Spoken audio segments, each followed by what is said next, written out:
special sweets yan dito kung tawagin. So ayan, bago tayo magsimula sa work, so ayan, sinulit ko na yung third day namin sa work kasi every week 3 araw. So yan po yung labas ng pinasukan namin. So wala nga ang mga mata sa labas nila, kahit sa loob napakabait nila. So pang 3 araw. So ayan po, kung makaalala nyo, gamot po yan all around. Dito rin special din yan na gampang gamot dito, at kinakain din yan na halaman.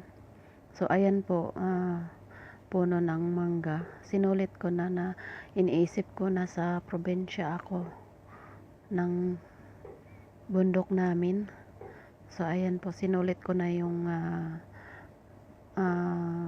around ng mangga sa punuan nila. Isa na nagandahan talaga ako sa punuan na yan, isa punong-puno ng bunga. So napakahangin din, refresh ka dyan. Tapos napakasolim din ng lugar, walang kaingay-ingay, at napakabait din ng amo dyan, at binigyan kami ng gift. So while kami nagpe-prepare ng mga gamit para sa pagkagabi, ay marami ng mga bisita na darating. So ayan, pagkatapos nga ng trabaho ko, sumaglit ako dyan kasi sinusulit ko, kasi pangatlong araw na. Sa susunod na naman na linggo, iba na naman yung mapupuntahan namin na bahay. So hindi kasi lahat ay sobrang napakaalwan nila. So dyan kasi na bahay ay super napakabait nila. Pangatlong araw kasi napakarami ng bisita nila. So yun na nga, iniisip ko talaga, nagsasalita ako mag-isa, na parang nasa probinsya lang ako namin, yung bundok namin na may mga punuan, napakahangin. So ayan, bago ako papasok sa pinakakusina, kasi may nagluluto doon ng pagkain na special na tinapay. Kung sa atin ay pandesal ang pinaka-special, sa kanila naman ay mayroon din. So dito sa Middle East, UAE, United Arab Emirates, ay yan po ang special na tinapay dito. Kailangan kainin yan ng mainit pa. So yan po ay 3 klase. Yan ay nilagyan nila ng chips. May plain din dyan na cheese lang.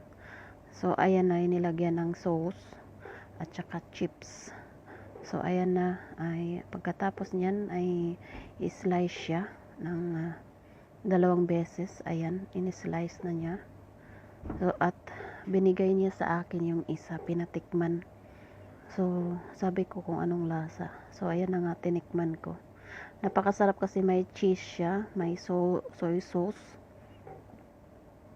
at ayan yung pangalawa, plain lang siya, cheese. Yung pangatlo hindi ko na nakunan kasi. So ayan na po, kailangan i-serve agad yan na mainit-init pa, para malasahan mo talaga yung sarap. Kasi pag matagal na hindi mo ma-serve agad, pag lumamig na, wala na. So ayan na pan po ay gimat. Yan po ay special sweets dito. Ayan na, pagkatapos mag brown, lagyan ng serum. After nyan, lalagyan ng seeds. So ayan po, nilagyan siya ng serum. After nyan, maglalagay ng seeds. Yan po, tapos i-deliver din agad yan. Ayan na po yung ready to serve na. Thank you for watching. See you for my next video.